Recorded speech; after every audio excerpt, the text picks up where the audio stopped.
you ever smiled a little less in a photo because you didn't want that fine line to show? Or hesitated before posting a picture because you thought, do I look a bit too old in here?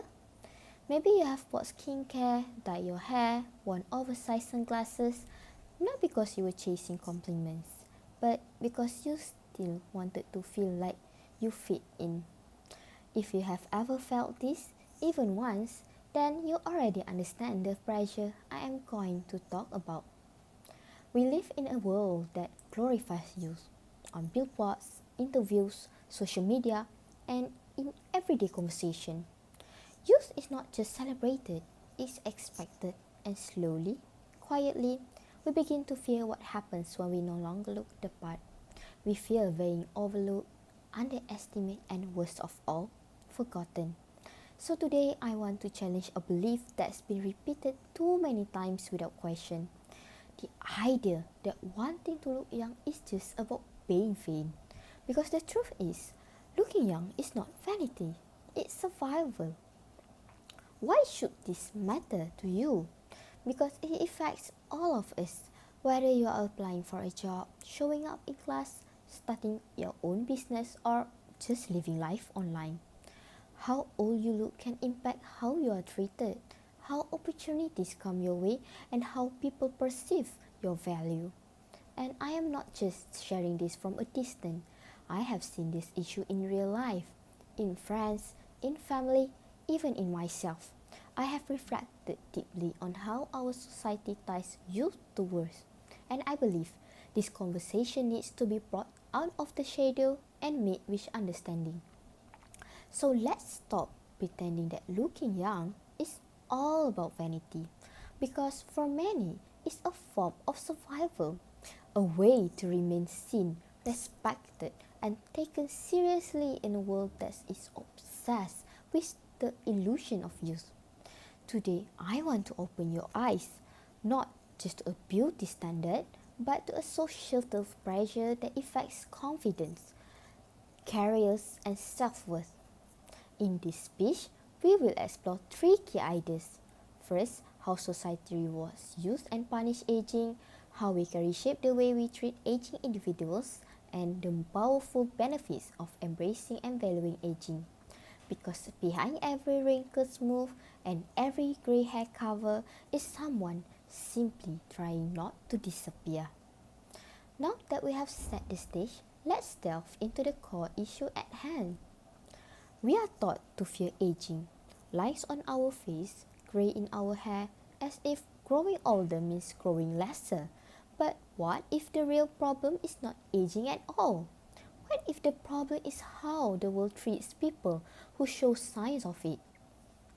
I remember a former colleague, a brilliant woman with 25 years of experience.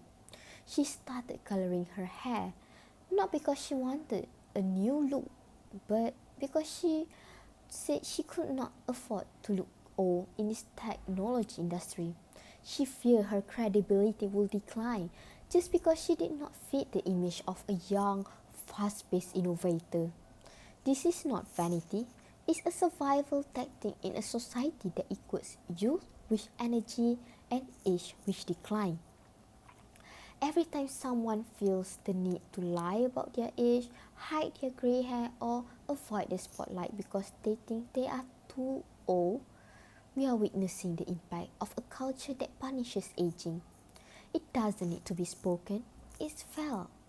This pressure creates silence. It pushes people to retreat, to shrink, to feel unworthy, not because they lack value, but because the world refuses to see it. Now that we see how serious the problem is, the question becomes, what can we do about it? The solution is not found in a cream or a filter. It's found in a mindset shift. We need to stop apologizing for aging and start owning it. Every wrinkle is a sign of experience. Every grey hair is a chapter of your life. And wanting to look young is understandable. But being proud of your age is powerful. I have seen women in their 50s start business, take up leadership roles, and mentor younger generations, all while embracing their natural age. And you know what?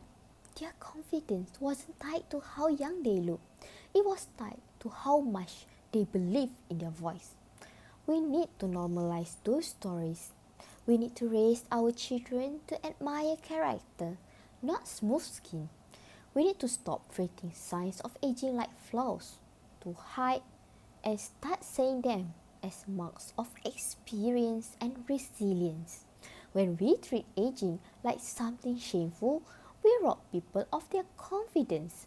But when we celebrate it, we give them back the freedom to show up fully without needing to hide or shrink themselves. And when we begin to change the way we value aging, the benefits extend far beyond individual confidence.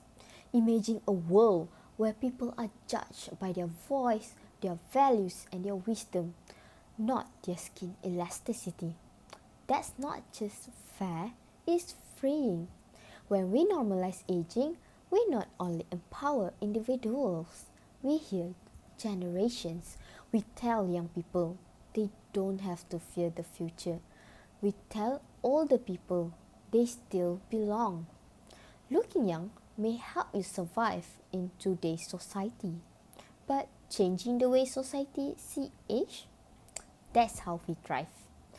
So as we end this conversation, I leave you with one challenge. Stop seeing age as something to escape. See it as something to embrace.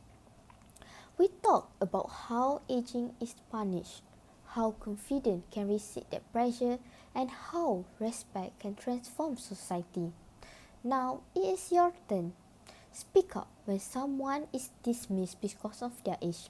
Compliment wisdom, not just youth. And most of all, don't be afraid to show your age. Because looking young might help us survive, but respecting age, that's how we all win. Thank you so much.